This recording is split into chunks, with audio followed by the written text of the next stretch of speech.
బిఎక్స్ఓ అంటే ఏంటి? చాలామందికి ఈ డిసీజ్ గురించి తెలీదు. అందరికీ బెలినైటిస్ అంటే తెలుసు, బెలినోపాస్టైటిస్ అంటే తెలుసు, ఫైమోసిస్ అంటే తెలుసు, పారాఫైమోసిస్ అంటే కూడా తెలుసు. కానీ బిఎక్స్ఓ గురించి చాలామందికి తెలీదు. కానీ ఇది చాలా డేంజరస్ డిసీజ్. మోస్ట్ అర్జెంట్‌గా మనము ఇంటర్వెన్షన్ చేయాల్సిన డిసీజ్ అన్నట్టు. నేను మీ doctor Kareddy Sridhar Reddy, general laparoscopic surgeon, Hyderabad. So, ఈ బిఎక్స్ఓ అంటే ఏంటి అంటే అంగం యొక్క ముందలున్న చర్మం ఏదైతే ఉందో ఒకవేళ మీలో గనక కలర్ మారితే అంటే తెల్ల కలర్‌గా మారితే దాన్నే మనం బిఎక్స్ఓ అంటాం. ఇదేదో కలర్ చేంజ్ కాదు. అక్కడ inflammatory changes auto immune disease అన్నట్టు ఇది. ఈ ఆటో ఇమ్యూన్ డిసీజ్ వలన చాలామందికి బొల్లి వ్యాధి తెలుసు. విటిలిగో అంటుంటాం. పెదవులు గానీ, చర్మం, చేతులు గానీ ఇట్లాంటి కలర్ మారుతా ఉంటాయి. సేమ్ అట్లనే మనకు అంగం యొక్క ముందరున్న చర్మము కలర్ మారిపోతది. తెల్ల కలర్‌గా మారిపోతా ఉంటది. ఇనిషియల్ స్టేజ్‌లో స్లోగా చిన్నగుంటుంది. ఆ ప్యాచ్ అనేది స్లోగా డెవలప్ అయిపోయి మొత్తం కలర్ మారిపోయి ఒక్కొక్కసారి అంగం యొక్క ముందరున్న హెడ్ భాగం కూడా అంటే గ్లాండ్స్ భాగం కూడా తెల్ల కలర్‌గా మారిపోయే అవకాశాలు ఉంటాయి. ఇది చాలా డెడ్లీ డిసీజ్. ఎందుకు అంటే ఇక్కడ కలర్ చేంజ్ అయితే ఏమైతది? మామూలుగా ఉండే కలర్ కంటే కొంచెం తెల్లగా అయింది. దానివల్ల ఏమైతది అంటే అక్కడున్న ఎలాస్టిసిటీ పోతది.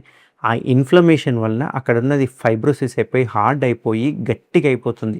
గట్టిగా అయిపోవడమే కాకుండా ఈ చర్మం ముందల కలర్ మారిపోయిన చర్మము ఆ గ్లాండ్స్‌కెళ్ళి అతుక్కపోతది. దీన్నే అడేషన్స్ అంటాం. ఇది ఎంత గట్టిగా అతుక్కపోతది అంటే ఈవెన్ సర్జరీ చేయడానికి కూడా ఒక్కొక్కసారి పాసిబుల్ అవ్వదు. అలాంటప్పుడు మేము వదిలేయాల్సి వస్తది. సర్జరీ ఇంపాసిబుల్ ఉంటుంది. ఎందుకంటే మొత్తం అతుక్కపోతుంది. ఆ గ్లాండ్స్ ఏదో చర్మం ఏదో మొత్తం తినేస్తది. తినేయడమే కాకుండా ఇందులో బిఎక్స్ఓలో క్యాన్సర్‌గా మారే అవకాశాలు చాలా ఎక్కువ ఉంటాయి. ఇవి మోస్ట్ కామన్‌గా యంగ్ అబ్బాయిలకే వస్తుంటది. 20, 25, 30 ఇయర్స్ అబ్బాయిలకే ఎక్కువ చూస్తూ ఉంటాం. వీళ్ళు ఏం చేస్తారంటే కలరే కదా మారిపోయింది చూద్దాంలే అనుకుంటుంటారు. బట్ అక్కడ ఏమవుతుందంటే స్లోగా చర్మం దగ్గరైపోయి చిన్న పిన్ పాయింట్ మాత్రమే వెళ్ళిపోయి అందులో నుంచి ఓన్లీ యూరిన్ మాత్రమే బయటకు వస్తుంటుంది.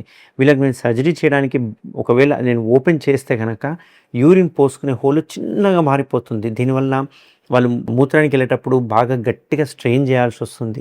ఇవన్నీ మనం బిఎక్స్ఓ అంటాం. దీన్నే బెలినైటిస్ క్సిరోటికా ఆబ్లిటరన్స్ అంటారు. ఇది ఒక ఆటో ఇమ్యూన్ డిసీజు. ఇది వెరీ డేంజరస్ డిసీజు. ఎందుకంటే నేను చర్మం తీసేసిన తర్వాత కూడా దీని యొక్క ఇన్‌ఫ్లమేషన్ వలన మూత్రం యొక్క హోల్ కూడా మూసుకుపోయి మూత్రం బంద్ అయిపోయే అవకాశాలు ఉంటాయి అన్నట్టు. మళ్ళీ అట్లా మూత్రం బంద్ అయితే వాళ్ళకి మియాటోప్లాస్టీ అని ఒక సర్జరీ చేసి మూత్రం పోసే హోల్ని పెద్దగా చేసుకోవాల్సి వస్తుంది. ఇట్లా ఒక్కొక్కసారి గనక మొత్తం కంప్లీట్‌గా క్లోజ్ అయిపోయి అడేషన్స్ తీయనికి రాకపోతే ఓన్లీ మూత్రం వచ్చే హోల్ని మాత్రం సేవ్ చేసి మిగతాదంతా క్లోజ్ చేసేయడం జరుగుతుంది. అట్లాంటి వాళ్ళకి రేపు ఇంటర్‌కోర్స్ అప్పుడు ఇబ్బంది అవుతుంది. వాళ్ళకు క్యాన్సర్‌గా కన్వర్ట్ అయ్యే అవకాశాలు చాలా ఎక్కువగా ఉంటాయి. సో ఇట్లాంటి వాటికి ఏం చేయాలి? సుంతి ఆపరేషన్ చేయాలి. ఎంత ఎర్లీగా మనకు చర్మం మారింది కలర్ నోటీస్ చేస్తే అంత ఎర్లీగా సర్జరీ చేయించుకుంటే బెనిఫిట్ ఎక్కువ ఉంటుంది. ఎందుకంటే అది ఓన్లీ చర్మానికి ఇన్ఫెక్ట్ అవుతుంది కాబట్టి అది ఇంకా గ్లాండ్స్‌కి రాదు కాబట్టి అడ్వాంటేజ్ ఉంటుంది. ఒక్కసారి గ్లాండ్స్‌కి అటాచ్ అయిందనుకోండి మళ్ళీ ప్రాసెస్ వేరే ఉంటుంది. అట్లాంటి వాళ్ళకి ఈ బ్లాక్ స్టేప్లర్ చాలా బ్రహ్మాండంగా పనిచేస్తది. ఎందుకు అంటే ఈ బ్లాక్ స్టేప్లర్ ఏదైతే ఉందో ఇది సెకండ్ జనరేషన్‌లో మోస్ట్ అడ్వాన్స్డ్ స్టేప్లర్ అన్నట్టు. ఈ స్టేప్లర్‌లో అడ్వాంటేజ్ ఏందంటే ఎంతటి హార్డ్ స్కిన్‌నైనా సరే ఈ బ్లాక్ స్టేప్లర్ కట్ చేయగలుగుతుంది. మిగతా దానిలో బ్లేడ్ కానీ ఇవన్నీ షార్ప్‌నెస్ తక్కువ ఉంటాయి. ఎందుకంటే అంత హార్డ్ అయిపోయిన స్కిన్‌ని కట్ చేయాలి అంటే బ్లేడ్స్ షార్ప్ ఉండాలి. పిన్స్ స్ట్రాంగ్ ఉండాలి. ఇది చాలా హెవీ లోడ్, హెవీ గేజ్ ఉంటుంది. ఇది చూసుకుంటే గనక గోల్డ్ స్టేప్లర్‌తో కంపారిజన్ చేస్తే చాలా హెవీ బరువు ఉంటుంది. అందులో వాడే పిన్స్ కూడా థిక్ ఉంటుంది. బాగా ఎంతటి హార్డ్ స్కిన్ అయినా కట్ చేయగలిగిన బ్లేడ్ ఇందులో ఉంటుంది. ఇది డిస్పోజబుల్ స్టాప్లర్. ఇది మనం ఒకసారి యూజ్ చేసిన తర్వాత పడేయడం జరుగుతుంది.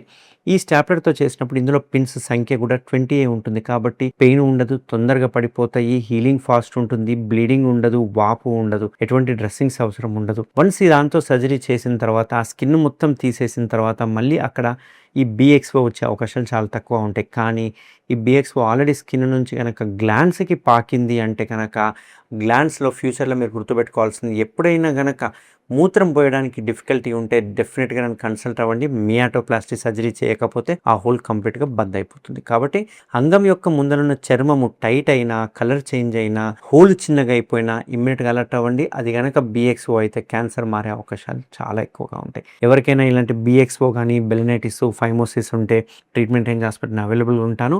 మన దగ్గర గోల్డ్, వైట్, బ్లాక్ అనే 3 రకాల స్టేప్లర్స్ అడ్వాన్స్డ్ స్టేప్లర్స్ అవైలబుల్ ఉన్నాయి. సో దీనివల్ల మనం సర్జరీ చేసుకోవడం వల్ల మనకు ఎర్లీగా మనము హాస్పిటల్ నుంచి డిశ్చార్జ్ అవ్వచ్చు అండ్ ఎర్లీగా మనకు హీల్ అవుతుంది కాబట్టి కాస్మెటిక్‌గా కూడా రిజల్ట్స్ చాలా బాగుంటాయి. Thank you very much.